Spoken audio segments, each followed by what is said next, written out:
সকালের কুয়াশার চাদর সরতেই নতুন বছরকে স্বাগত জানাতে কয়েক লক্ষ তীর্থযাত্রীর সমাগম নবদ্বীপ মায়াপুরে। কেউ পরিবারের সঙ্গে, কেউ বন্ধুদের সঙ্গে, আবার কেউ তার একান্ত প্রিয়জনের সঙ্গে বেড়াতে এসেছেন। এমনকি কেউ কেউ আবার গোপালকেই সঙ্গে নিয়ে নতুন বছরের আনন্দে গা ভাসিয়ে হাজির নবদ্বীপ মায়াপুরে। একইভাবে ভিড় দেখা গেল নবদ্বীপ বড়াল ঘাটসহ বিভিন্ন মঠ মন্দিরে। আবার যাত্রীদের নিরাপত্তা এবং সুবিধার্থে প্রশাসনের নজরদারিও ছিল চোখে পড়ার মতো। নবদ্বীপ ফেরিঘাট সূত্রে জানা যায়, রবিবার থেকে সোমবারের চাপ ছিল অনেকটাই বেশি। সেই কারণে সোমবার সকাল থেকেই বাড়তি নৌকো এবং লঞ্চের ব্যবস্থা করা হয়, এমনকি ব্যবস্থা করা হয় মাইকিংয়েরও। নতুন বছরকে স্বাগত জানাতে কিন্তু 8 থেকে 80 সকলে বেরিয়ে পড়েছে তাদের নিজ নিজ পছন্দের গন্তব্যে তথা টুরিস্ট স্পটে। পাল্লা দিয়ে কিন্তু ভিড় বেড়েছে সকাল থেকেই নবদ্বীপ মায়াপুরের বিভিন্ন মঠ মন্দিরে। ইসকন মায়াপুরে যেমন নেমেছে জনপ্লাবন, পাশাপাশি কিন্তু নবদ্বীপের বিভিন্ন মঠ মন্দিরেও কিন্তু রয়েছে সমানভাবে ভিড়।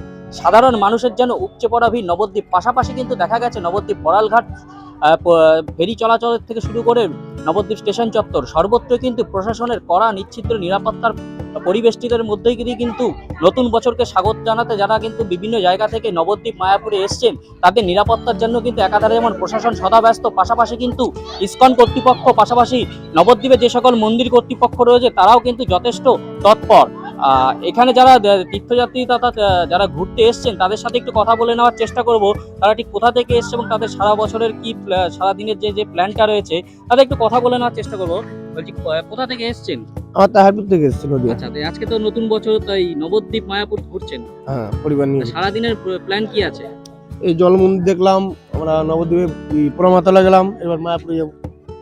মোটামুটি সারাদিন এই মঠ মন্দিরে প্রতি বছরই এই দিনটা ঘুরতে আসি পরিবার নিয়ে। নিয়ে একদমই, কিন্তু যেমনটা কিন্তু তিনি জানালেন যে কিন্তু সারা দিনটা কিন্তু তারা এই নবদ্বীপের যে নবদ্বীপ মায়াপুরকে কেন্দ্র করেই কিন্তু তারা এই আজকের দিনে যে নতুন বছরকে স্বাগত জানাতে কিন্তু তারা পরিবার পরিজনদের নিয়ে কিন্তু একাধারে যেমন এসছে। পাশাপাশি কিন্তু আমরা সকাল থেকে যেমনটা দেখালাম যে মায়াপুর ইসকন মন্দিরে কিন্তু তিল ধরানোর কার্যত কিন্তু জায়গা নেই। কার্যত নবদ্বীপ মায়াপুরে কিন্তু এই বছরের ইংরেজি শুভ নববর্ষের দিনে কিন্তু কার্যত জনস্রোত জনপ্লাবন বয়ে গেছে সকাল থেকে। যদিও বা সকাল থেকে কুয়াশার চাদর সরতে কিন্তু জনপ্লাবন দেখা গেছে নবদ্বীপ বড়ালঘাট ফেরি চলাচলের মাধ্যমে, পাশাপাশি কিন্তু নবদ্বীপ স্টেশন চত্বরেও। নদিয়া থেকে গোপাল বিশ্বাস, দিনদর্পণ।